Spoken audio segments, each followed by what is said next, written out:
Trigger warning. Game-ending AK self-deletion references exist in this chapter. Chapter 7 tilde the last straw. Before I continue, I must address a minor mix-up. Last chapter, I introduced a friend who helped me out who I dubbed H. However, back in Chapter 3, I introduced two people involved in an internet drama against each other, and one of them was Box Bracket H. H is not Box Bracket H. They are not the same person. H is someone I knew for many years. Box Bracket H is someone I never met. Also, Box Bracket H passed away a year ago, and I can confirm that H still is alive. I also must note that Box Bracket H passed away weeks before H came to my home to console me for my mental breakdown. I dubbed my friend H and simply forgot that I used the same letter before with box brackets around it. And I am the H friend, and I am the one making the video adaptation, and can confirm I am still alive.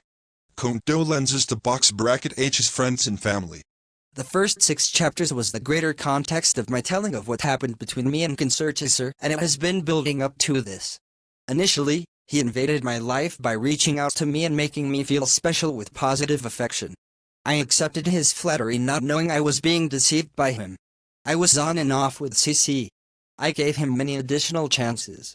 I tried being nice to him, hoping he would reciprocate, but that never came through.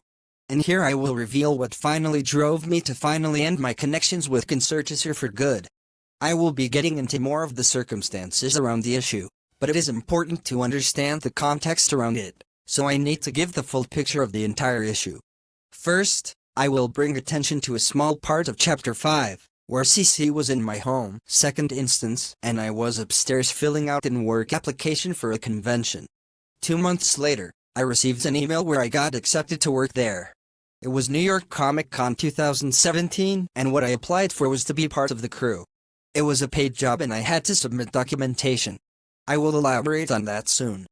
Being part of working NYCC meant being able to attend all days of the convention. Since 2014, New York Comic Con tickets, except for Thursday, have sold out in hours. They even stopped having 3- and 4-day passes in 2017. And tickets were very expensive for a single day, around $60 per day. I was only able to buy Friday and Saturday that year, and I had those bought already when I applied for crew. I had to wait the queue for buying tickets for around 30 minutes. But the most important reason for applying for crew was to, hopefully, gain a paid job and connections, something I desperately needed to be able to work on providing for my own and take the necessary steps to move out on my own and pay for myself. I had to do tons of paperwork to be able to qualify to work there. Like the previous con I talked about here, I had to update more of my documents. I had to send papers back and forth. I even needed help from family to figure out how to fill out tax exemptions. There was more papers than the previous con I worked for. I also was trying to meet up with connections as well. Connections that could possibly help me with employment. And they were going to be available in the area around New York Comic Con. But only the days leading to NYCC they would be locally available to me. So I had to work diligently to find when I can meet with them at their earliest convenience. Many of the days, around 2 weeks, leading up to NYCC, which took place October 4th to 7th, were already claimed by the middle of September by either NYCC, October 4th to 7th, and the 3rd for the orientation. Meeting connections I contacted, September 25th, October 2nd, or something else I will be talking about now. The Super NES Classic was also launching around that time as well. September 29th to be exact. I first learned about it in the live stream I watched in that summer I mentioned last chapter. Hearing about these news, I checked Google and got the confirmation. I was very excited for these news, and I needed to get one for myself. I grew up with a real Super NES and had very strong fond memories with it when I was very young. I felt that I needed to get it when it comes out, not just because of the excitement, but also because of the availability issues of the predecessor, the NES Classic. The NES Classic was initially released in November 11th, and it was sold out very quickly when it came out. Scalpers started capitalizing on this and purchased as many as possible to resell for at least double the price for profit. And due to scalpers, the NES Classic kept getting sold out each time it restocked. For some reason Nintendo decided to discontinue the NES Classic for unknown confirmed reasons. This set the tone for the Super NES Classic, and many people including myself have worried that the same scenario would play out for the Super NES Classic, and that the only way I would be able to get one after day one would be to pay scalper prices for them. I initially even wanted to buy the NES Classic, but because of unforeseen budget problems, I had to pass on it in favor for Pokemon Sun and Moon. And I was shocked to see the NES Classic get discontinued. This is why I felt I had to take care of this potential problem, so I can have my Super NES Classic without having the same situation with the NES Classic. Even though both the NES Classic and Super NES Classic are currently well in stock today, there is no way to know that what happened during September 2017. I would also point out that NYCC tickets were also scalped, too. Mainly multi-day and all non-Thursday passes were often scalped right after being sold out. In many places, especially popular cities like New York City, there is a culture of getting early in line to capitalize on events. This happens all the time, especially in NYC. I've seen it many times, in NYCC and even in Rockefeller Center. And getting there early is very crucial to do to make sure you get in an event, get a signing form, a celebrity, any item that is distributed for free, or anything else like that. There have been times where even getting in on time for the event is not enough. One day, I've arrived for Charles Martinet, voice actor of Mario, autograph signing when wristbands for that were about to be scheduled for distribution, and not only did I not get a wristband because they ran out, but the event ended and I was the fifth person after the last person and had to see it end in front of me. This is why I had to arrive as early as possible to buy the Super NES Classic. As the days for the scheduled days got nearer, news of the Super NES Classic release got even more interesting. The Nintendo New York store release of the Super NES Classic had its own party. I often get Nintendo games, if I can, on launch day in this store, because they often have the best purchase bonuses. And the NES Classic also had its own party as well. But unlike the NES Classic party, where the first 250 people can get in, the Super NES Classic party was limited to 150 people. And all 250 wristbands ran out in about 45 minutes.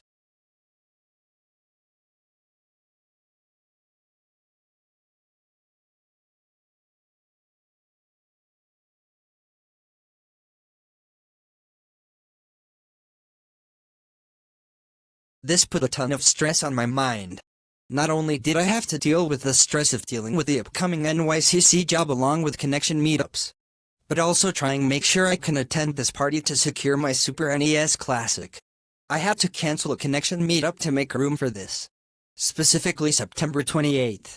If it took around 45 minutes for 250 wristbands to be claimed, then 150 would be gone in less than 30 minutes easily. I had to be among the first 150. I could not take any chances here. I needed to secure the console I wanted. So I needed to camp out early if I wanted to succeed. For reference, I created a separate Tumblr post to show an entire timeline in the form of a list of links in regards to the NES and Super NES Classic sellouts that happened. All of this for the context that supports the importance of the Super NES Classic. Click and scroll to see what kind of supply issue we had to deal with as consumers, and what we had to expect.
When I first got the tweet of the wristbands given out early, I messaged the person who was in front of me in line to come back for the wristbands because he was away momentarily. Here is the message. Needed to crop out identifying information. Also note that Twitter's time when logged off is default Pacific Standard Time, and my default is Eastern Standard Time. There was even a huge issue in the line for the Super NES Classic Party. A bunch of people started cutting in line several feet behind me, I think.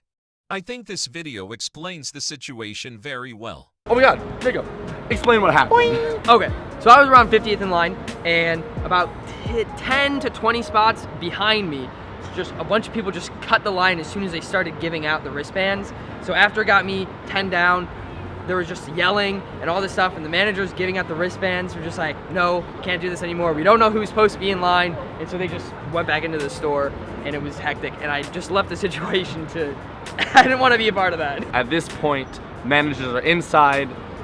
They can't hand out any more wristbands. They don't know what is happening. A whole group of angry people, some that cut the line, some that didn't, all swarm in right into the Nintendo store, right there. They're right in that area when you walk in. They literally start to surround the two managers. It's getting a little hostile. We can hear yelling and arguing from inside. Eventually, one police officer shows up, tries to simmer it down. Everyone's demanding for a wristband at this point. A few minutes after that, we get about 5 or 6 other cops that go in there, and they tell everyone, you have to leave. You have to get out of the store. Unless you're a legitimate customer, you have to get out of the store. Now, the police and a few of the managers come out of the store, and they tell everyone online that you have to clear it out. It's become unsafe. They can't do it anymore. So everyone all the way down the block that got a wristband or not had to leave. They did end up handing out all 150 of the wristbands eventually, but it took a while to do so.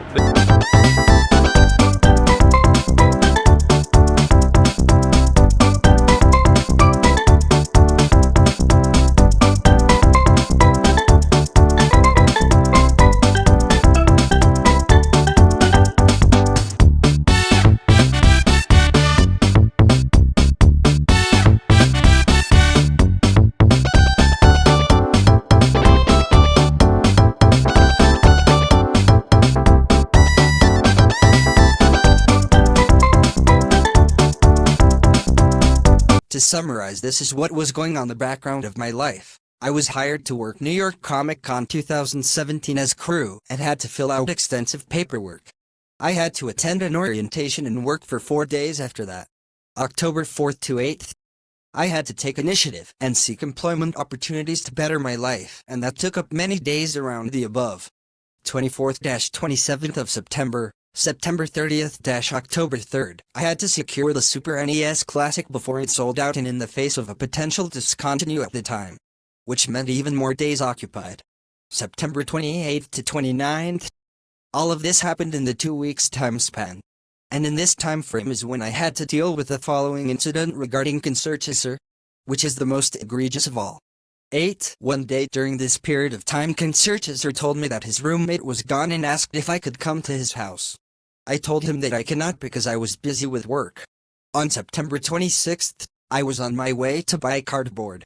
He found me outright in person and asked me again if I could come to his house, or if he could come to mine.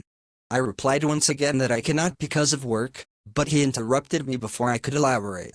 He then talks over me and asks this. So you don't like me anymore? Is that it? At that point, I had enough of his selfishness and lost all patience with him. I just told him something like all right, fine, and stormed off. In all of the time I spent bonding with him, I gave him multiple chances hoping things would get better. I had hope for him. I thought despite our differences, he could be amazing to me, but after disregarding employment, I could not take it anymore. CC was getting in the way of me making money, solely for the sake of his own pleasure, and had no regard for my needs. I cannot have people like him as a friend, because I felt he was actively trying to prevent me from what I needed to do. I could not take any more of him and had to cut him off for good. He is no friend if he acts this way when I need to do actual work, and he cannot accept that. Friends do not prevent friends from working real legit paid jobs. CC crossed the line by attempting to pressure me out of it. It was either going forward for my professional opportunities for employment to better my life among other things without CC, or keeping a useless friend at the cost of important matters. CC or jobs. I chose jobs. I never regretted this decision, even after what happens next chapter.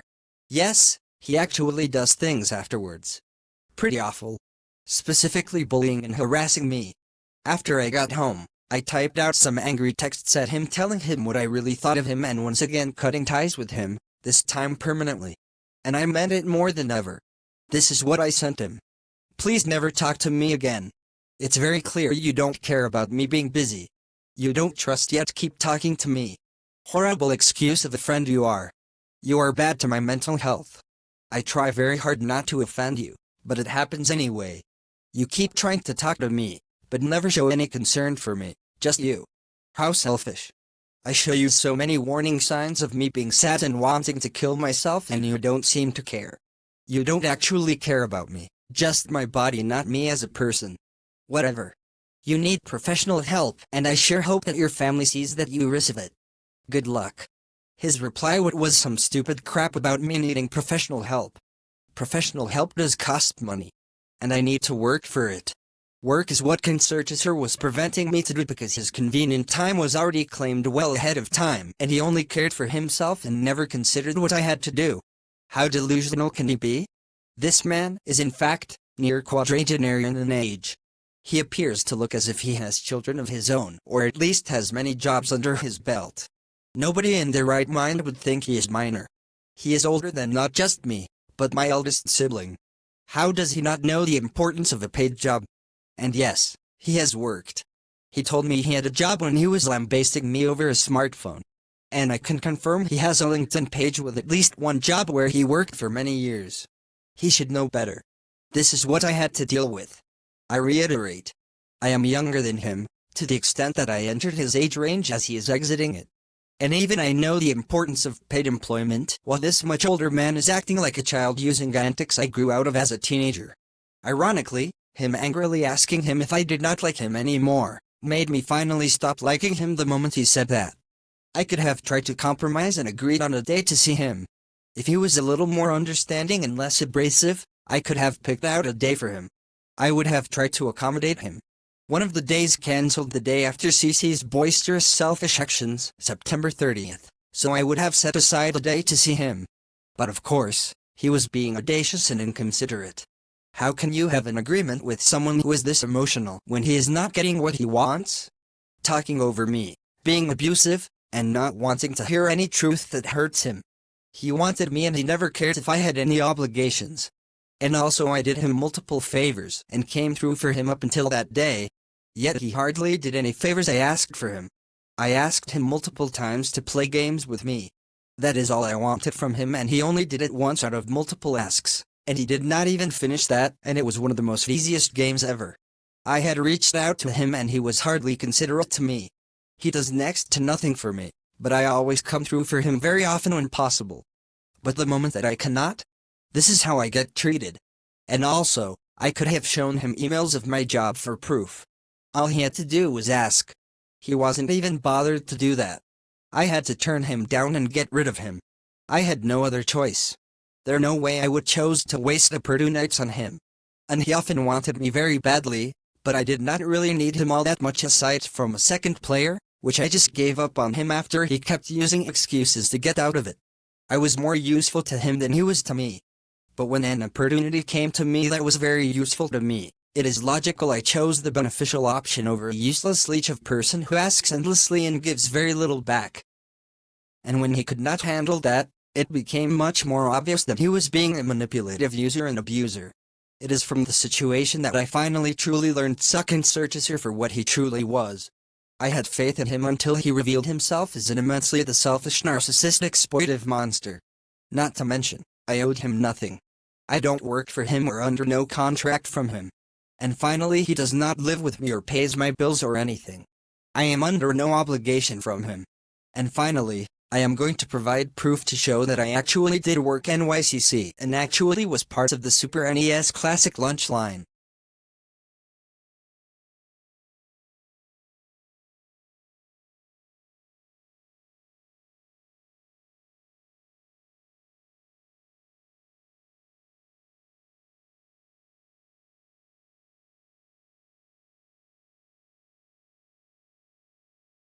comments. Did not expect that. I guess it took that kind of ridiculousness and self-centered and wanting your body at the cost of your livelihood to finally cut him off. He is even worse and more delusional than I can imagine. All he cared was sex and nothing else. I think he is so deep in his lust that it screwed up his mind. What kind of compassionless man-child do you have to be to cost people money for pleasure? And you're right, he is too old to be this way. And you say he harasses you later? Yeah, he is just sickening. I want to smash nobody like that.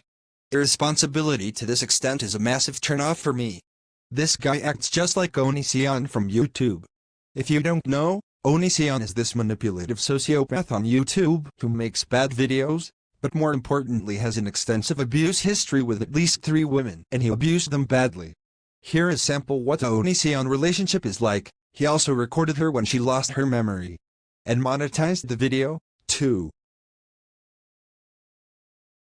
But the mostly relevantly part of Onision in relation to this is that he forced a wife he had to quit her job. Which is what CancerChaser was trying to do for his gain. Good job on kicking him to the curb and sending him that epic ownage of messages. Fuck that fucking sociopath. Yeah, I think he did not want you to succeed and suck his dick instead. What a fucking selfish fuck. Wow. CancerChaser truly lives up to his name. He is and acts just like cancer. And I mean it. He tried to get someone to quit their job. Just for sex. Their job. J.O.B. This means they were actively trying to take their means of making money away. Before they started work. This is just like how cancer diseases destroy cells. This man is literal human cancer. Not to mention that is also what Onision actually did. This CancerChaser guy is a fucking inhumane fucking scum. Manipulating people out their jobs with emotional guilt tripping shit like so you don't like me anymore? Fuck CancerChaser to the ends of the earth. I knew he was a shitty person, but had no idea he would be on this level of sociopathy. No way in hell anyone would stick with this kind of scum. Literally costing someone money through blocking the means of making money. Fuck CancerChaser. Seriously. This man is truly a piece of shit. You weren't kidding. He is really this full of himself. He must have no friends unless he has really stupid people. No offense, though, you did get off easy considering if he was not this stupid, he would still take advantage of you. You had to deal with a selfish idiot. That being said, fuck him. I have no words. Yeah, you're 100% right and justified here. Cannot be wrong. Is this guy really that old? The only way to justify himself without making him look like the unsympathetic porta potty he is looking like right now is if he was in fact a little child or mentally handicapped. And even then he would make himself look like a horrible bratty kid who needs to be taught a lesson or be in a mental institution forever. Other than that, fuck this scumbag, group of exclamation marks.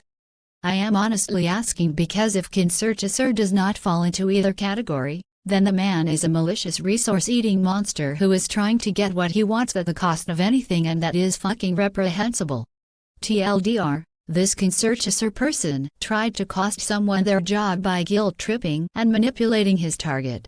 Seriously, if he is not a rich person or a young child, this person is an inhuman piece of shit scumbag. Look. Actual human cancer. Background check gives his age and his education. The college he went to gives out the subject of what he studied there. He actually has functional mind. And I have seen him in person and he wanted sex with me. Not a chance he is underage, and very unlikely he is mentally handicapped. I know. If he was any smarter, it would have been possibly catastrophic for me. Good call on cutting him out. I know it was easy, but you still deserve to be commended because what was done is morally right.